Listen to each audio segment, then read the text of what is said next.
What happens when a fantasy movie, no built-in audience, no big-name American star, and a premise that sounded impossible to franchise somehow refuses to die?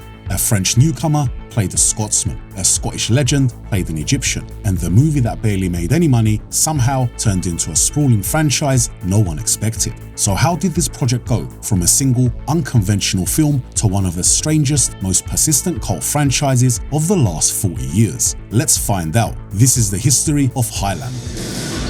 You always be weaker than I. The origin of Highlander wasn't a studio brainstorm or a franchise pitch, it was a class project. Gregory Wyden, a film student at UCLA, wrote the original script as part of his undergraduate coursework. He titled it Shadow Clan, a dark, philosophical take on immortality inspired by his travels through Scotland and the Tower of London, as well as Ridley Scott's The Duelists. Wyden imagined a man walking someone through a museum filled with weapons and armor, each item a memory of a battle, a lifetime, a loss. That image became the spine of his screenplay. His teacher saw promise in the material and urged him to send it out. Not long after, Wyden sold the script for $200,000. His version, though, was much darker than the film we eventually got. Immortals could still have children. Ramirez was Spanish, not Egyptian, and the main villain wasn't called the Kurgan, but a grim knight.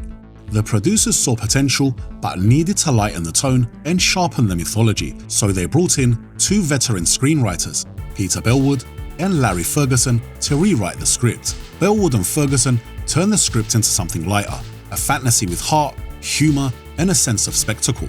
They also introduced the quickening, the rule about immortals not being able to have children, and the notion of the single survivor winning the mysterious prize. The new script ended up centering on Connor MacLeod, a 16th century Highlander who survives a fatal wound in battle and is banished by his clan for what they see as witchcraft.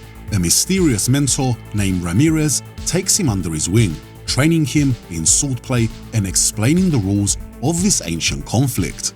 The story cuts between timelines, leaping from the Scottish Highlands to 1985 New York City. There, MacLeod, now living under the alias Russell Nash, finds himself drawn into the final battle. The film blends history, fantasy, and urban noir into something singular. It's not just a tale of sword fights and fate.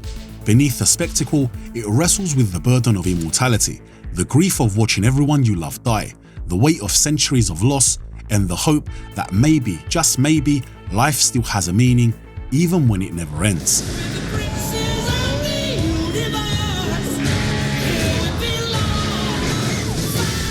Casting Highlander was a process full of odd decisions, lucky guesses, and last-minute improvisations that either sink a movie or make it unforgettable. It all began with the hunt for the actor who would play Connor MacLeod. The producers looked at big names first, and Kurt Russell was actually the one who came the closest. He agreed to take the role, but later backed out, which sent the team searching again.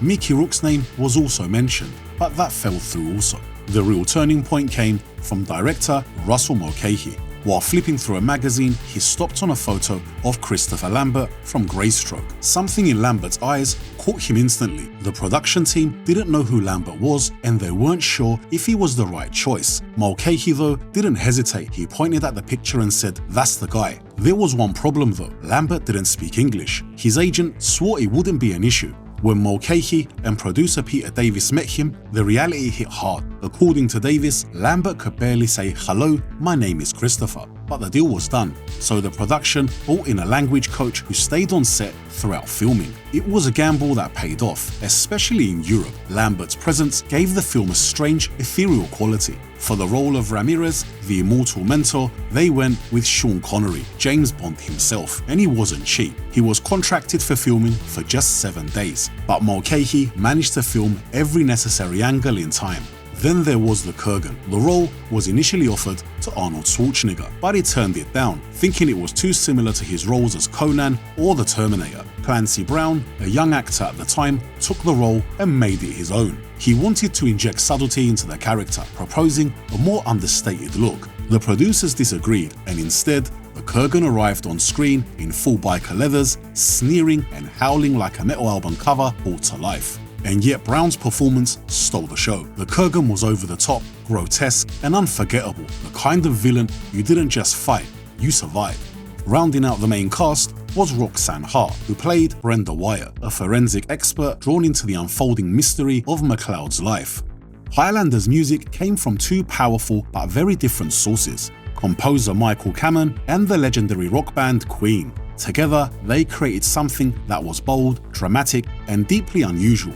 Queen didn't write the score. Instead, they composed 6 original songs that threaded through the movie like sonic pillars. Kamen's orchestral contributions grounded the film in tragedy and history, providing a tonal balance to the more operatic elements Queen introduced.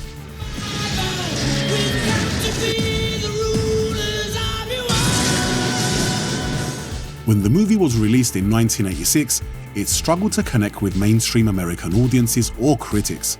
With a reported production budget of around $60 million, Highlander only managed to earn around $5.9 million during its initial US theatrical run. According to producer Peter Davis, 20th Century Fox basically threw it away. Studio executives were reportedly baffled by the story's non-linear structure, unsure how to market a film that jumped between 16th century Scotland and 1980s New York. Sean Connery's character Ramirez earned consistent praise for bringing gravitas and charm to the film's stranger elements, but Christopher Lambert's performance drew more polarized views. Some critics admired his enigmatic presence, while others found his dialogue and stoic delivery emotionally distant. Still, not all critical reception was dismissive. Variety praised the film for its striking visual flair, and several outlets acknowledged Russell Mulcahy's stylized direction.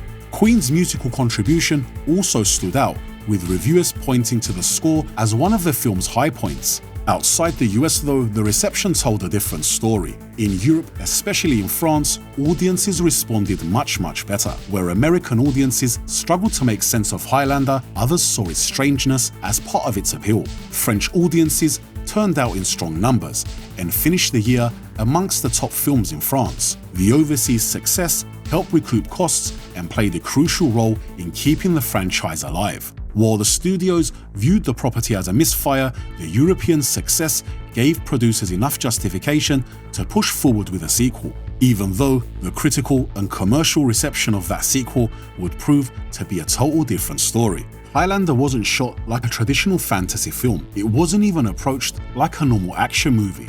Instead, director Russell Mulcahy brought his hyper-stylized music video sensibilities into every frame. The result was a jagged, energetic film that jumped through time and geography with both flair and chaos. Principal photography took place across multiple locations. The wrestling match that opens the film was supposed to be a hockey game, but the NHL rejected the idea because the producers planned to emphasize the violence on the ice. So the producers decided to use wrestling instead. In the scene when Connor meets the Kurgan on the battlefield, rain poured down and soaked the lenses. The camera team scrambled with umbrellas and hairdryers just to keep the footage usable.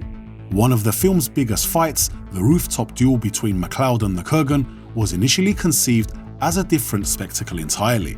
The original plan was to stage the final battle on the top of the Statue of Liberty, but that idea was scrapped and ultimately we got the battle on top of the rooftop of Silver Cup Studios.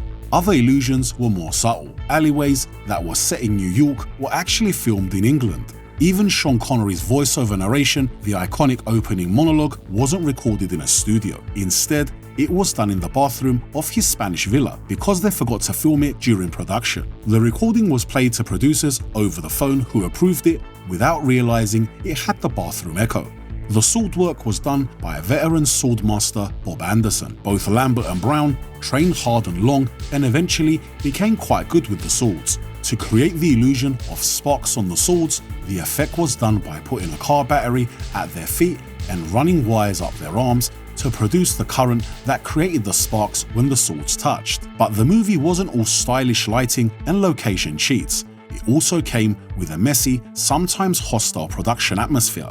As Brown put it years later, it was a strange set. We were all trying to make a good movie, but the producers were trying to make money any way they could.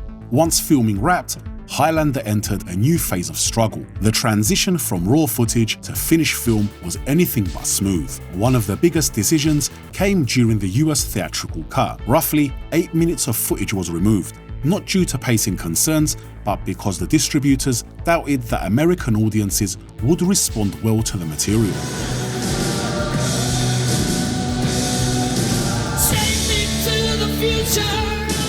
After its theatrical run, Highlander continued to grow in popularity through home media.